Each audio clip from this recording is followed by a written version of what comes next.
বাতৰি কাকতৰ সৃষ্টি আৰু জন্ম কেতিয়া হৈছিল আচলতে? নিশ্চয় তেতিয়া তাৰ পৰৱৰ্তী অৱস্থাতে অতীত হ'ব।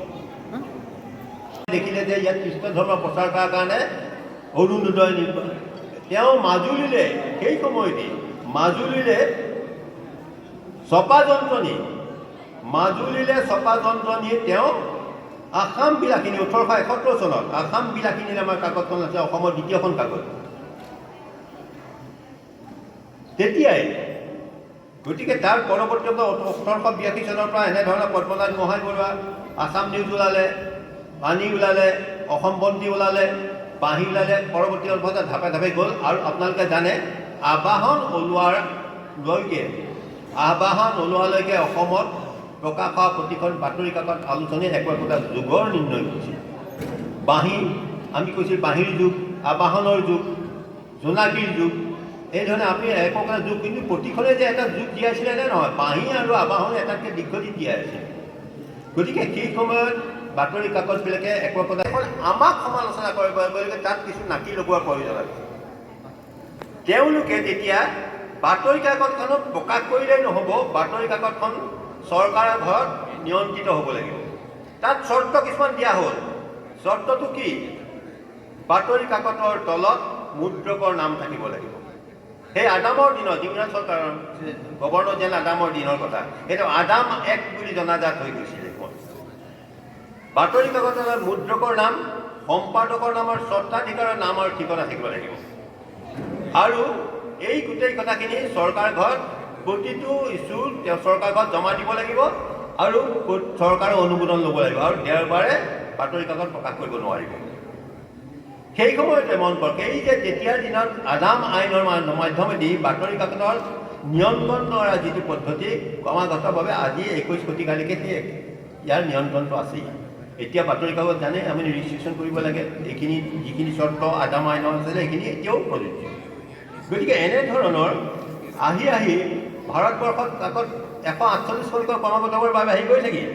আৰু অসমত ভাৰতৰ প্ৰথম বাতৰি কাকত প্ৰকাশ পোৱাৰ 66 বছৰৰ পাছত আৰু বাংলা কাকত প্ৰকাশ পোৱাৰ 26 বছৰৰ পাছত 1886 চনত আমেৰিকান বেপ্টিষ্ট মিছনেৰীয়ে শিৱসাগৰৰ পৰা তেওঁলোকে চপা যন্ত্ৰ আনি শিৱসাগৰৰ পৰা তেওঁলোকে অৰুণোদয় কাকত প্ৰকাশ কৰিছিল। এইখিনি জনা কথা।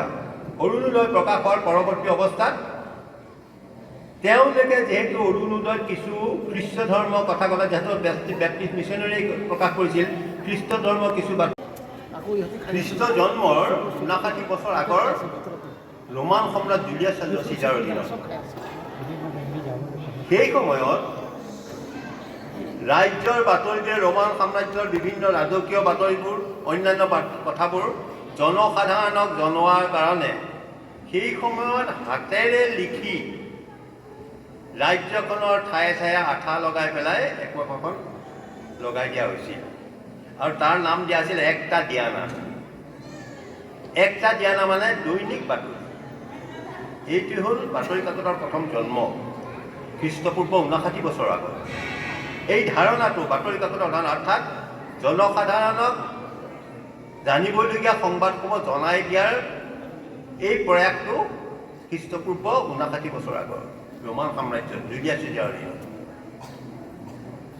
একটা দিয়ানাৰ পৰৱৰ্তী অৱস্থাত মই 1949 চনত একটা দিয়ানাৰ পিছত তাৰপিছতো কিন্তু পাও বুলি এখন পিকিঙৰ পৰা এখন বাতৰি কাকত আছে, পাও।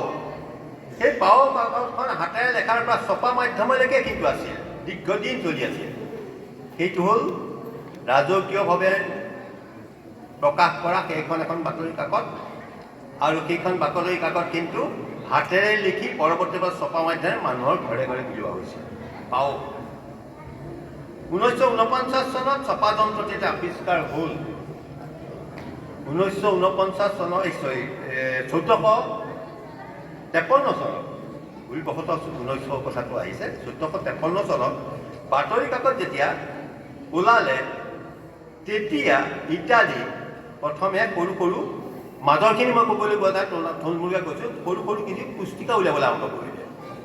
সেই পুস্তিকাবিলাক তেওঁলোকে ইটালিয়ান মুদ্ৰাত গেজেটাৰ প্ৰতিখন এক গেজেটাত এখন পুস্তিকা তেনেকৈ বিক্ৰী কৰা হৈছিল। সেই গেজেটা শব্দটোৰ পৰাই পৰৱৰ্তী অৱস্থাত গেজেট শব্দটো ৰূপান্তৰিত হ'ল আৰু পৰৱৰ্তী অৱস্থাত গেজেট মানে সংবাদ মাধ্যম বুলিয়ে জানিবলৈ আৰম্ভ কৰিলে। গেজেট বুলি ক'লে সংবাদ মাধ্যম বুলি ভাবে, এই গেজেটাৰ পৰাই গেজেট আহিছে। তাৰপিছত 1605 মই জুপিয়াই আহিছোঁ, 1605 বেলজিয়ামত আব্ৰাহাম ভাৰহুমানে এখন প্ৰকাশ কৰিছিল। নাম তেওঁ প্ৰথম প্ৰকাশ কৰিছিলে বাতৰি কাকত নিউইটি জিংগো, এই তাৰ ভাষাৰ এটা বাতৰি হেৰি তাত প্ৰকাশ কৰিছিল আৰু সেইখনেই বিশ্বৰ প্ৰথম আধুনিক বাতৰি কাকত বুলি ধৰা হৈছিল। গতিকে এনেধৰণে আহি যেতিয়া ছপা যন্ত্ৰ ভাৰতবৰ্ষ পালেহি, 1950ত ছপা যন্ত্ৰ ভাৰতবৰ্ষত পালেহি যদিও 1778 চনত এজন ইংৰাজ ব্যক্তি জেমছ আগষ্টাছ হিক্কিয়ে বেংগল গেজেট নামৰ বাতৰি কাকতখন তেওঁ প্ৰকাশ কৰিছিল, যিখন বাতৰি কাকত 12 ইঞ্চি দীঘল আৰু 8 ইঞ্চি বহল আছিল। 12 ইঞ্চি দীঘল 8 ইঞ্চি বহল প্ৰকাশ কৰিছিল। সেইখন ভাৰতবৰ্ষত প্ৰকাশ হোৱা প্ৰথম বাতৰি কাকত। আটাইতকৈ গুৰুত্বপূৰ্ণ কথাটো হ'ল এই ব্যক্তিজন আছিল